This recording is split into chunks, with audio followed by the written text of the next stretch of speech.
You know what, guys? Corporate greed is what the problem is. I used to believe that the problem was oversaturation. I thought that was the main problem. I no longer think that's the main issue because things have picked up. It's spring.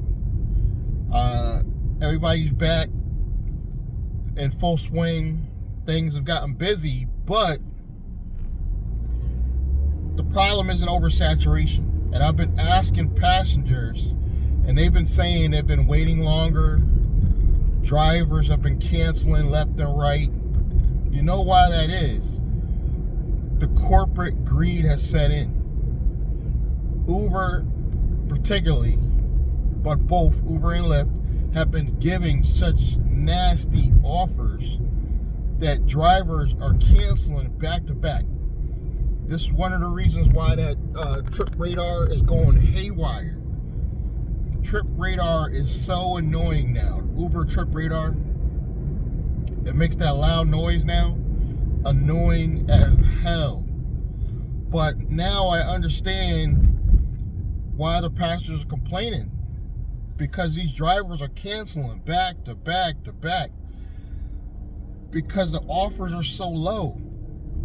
And then they funnel them through this Trip Radar and try to get the lowest driver instead of raising the price and trying to get a higher driver. They just continue to go down until some poor sucker that's probably new takes the offer.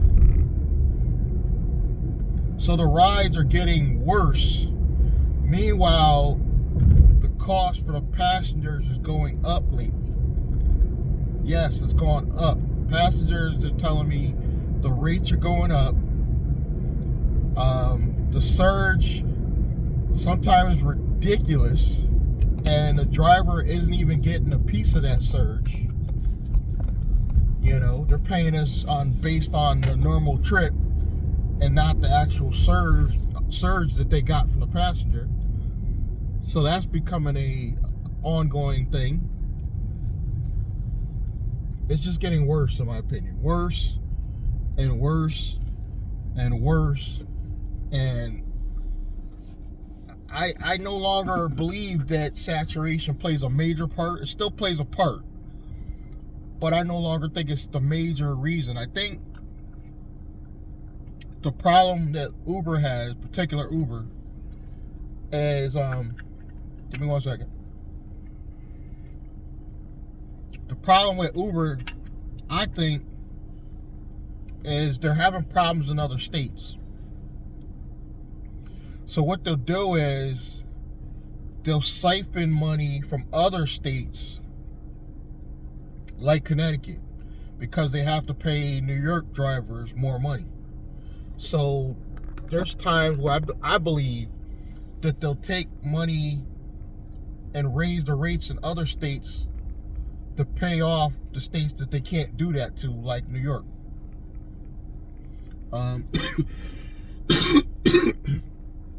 Hopefully soon to be Minneapolis, that they're going to raise the rates. And I'm hearing stories all over the country. Chicago, New Jersey. States are complaining everywhere that the drivers are being paid so low and getting such low offers. Now, don't get me wrong. I made my quota today. I did make my quota. I actually made over my quota today. But I had to cherry pick the hell out of these rides. I cherry picked so hard that I don't even want to look at my acceptance rate. I don't even want to see it. It's got to be well below 40% at this point. And I used to keep a nice acceptance rate, but the rides, the offers are just super bad. And it's to the point now where I don't even trust Uber, that the minute I see one of these priority rides, I screenshot it quickly. And I don't know how you do it on iPhone, but I like Android because you can literally just go do your hand like that and it takes a screenshot. I love that you can't even trust them. Oh, I don't love it. I mean, I don't love the fact that you can't trust Uber and Lyft. Like, you gotta like do stuff to protect yourself because you don't trust these apps at all anymore.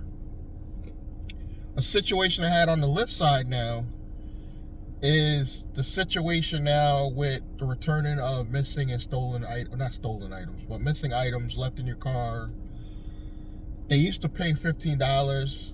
Lyft used to then argue with you about it. Well, they might try to fight it a little bit, but they usually gave it to you. Now they'll do this thing where they'll tell you they're going to give it to you next week. Next week comes, you never see it. So you have to try to get that money from the passenger, because Lyft's probably not going to pay you for any missing items or left items in your vehicle. And I don't work for free. I'm sorry. So if somebody leaves something in the car, they got to offer me a tip or something, because I'm not driving way back across town. Some of you are even worse situations because you got to go out of town you already came to another town. By the time you realize you had that person's item and they want you to bring it all the way back, it's too much. I'm confident that some way, somehow, I'm going to figure out a way to get this commercial insurance, because this crap is for the birds. And I'm kind of jealous of, I don't know what you call his channel now. It used to be, I think it AZ something Jeep or something. I forgot what he changed his new name to. But he was talking a lot about Hum.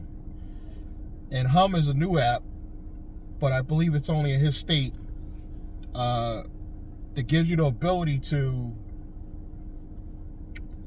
use the commercial insurance. And I believe you could actually give your passenger what price you want, and they could either accept it or decline. But it gives you the ability to have commercial insurance so you could take private rides. I like that hustle he was doing. He was basically showing you how to use Hum to get the commercial insurance just for your private rides without going out and purchasing your own commercial insurance. I like that. You simply sign up for Hum. Unfortunately, all these new companies, new apps, they're great. I love it. But nothing's here in Connecticut. Nothing's here. Nobody's working on the app here. And I don't have the resources, but I've been really thinking, what would it take for me to set up my LLC or Inc. to do rideshare and try to get funding of some sort, because somebody needs to do something. Somebody needs to come to Connecticut, develop an app, something. I know we're not one of the biggest states, but it would make money here. Hum would make a killing in Connecticut. It would make an absolute killing. I think if something like Hum came to Connecticut, Hum or Rides, any of these companies, not only would it make a killing, but it would give so many drivers the freedom to actually truly be independent contractors. But until then, nobody's working on an app for Connecticut. So it's like I'm trying to figure a way without getting all these. To me, they're not unnecessary, because I get it. You got to follow the law and get the licenses and everything. But it's not feasible for the average person to go out and get commercial insurance. Sign up for example, under Uber, who's going to recharge you commercial insurance. Like, it's mind-boggling to me. When you get commercial insurance of your own, Uber should not be taking that out of your pay for these private drivers. These truly private drivers that are licensed to be like limousines. They're paying commercial insurance. Uber's still charging them commercial insurance. How does that work? Somebody hit me in the comments. How did they get away with this? I don't understand. And meanwhile, somebody can go on an app like Hum, who they have their umbrella coverage, and now you don't have to, you could just drive through Hum and now you're covered. I don't understand what Uber's doing. I do understand. It's capital greed. I do understand it, but it's very frustrating. It's very frustrating, and I don't think a lot of states are going to put up with it for much longer, as we see. You know, I can't speak for all of Connecticut, but there's a lot of drivers here who are fed up. Absolutely fed up. I probably drove 4 hours longer than I used to drive as of last year to make the same money. And I'm not even complaining about the drive right now. I'm complaining about the low ball offers, to the point where I got to cherry pick where only, especially Uber. I actually found some decent rides on Lyft today, but Uber, I had to cherry pick. Like today, I like probably 8 rides just to get one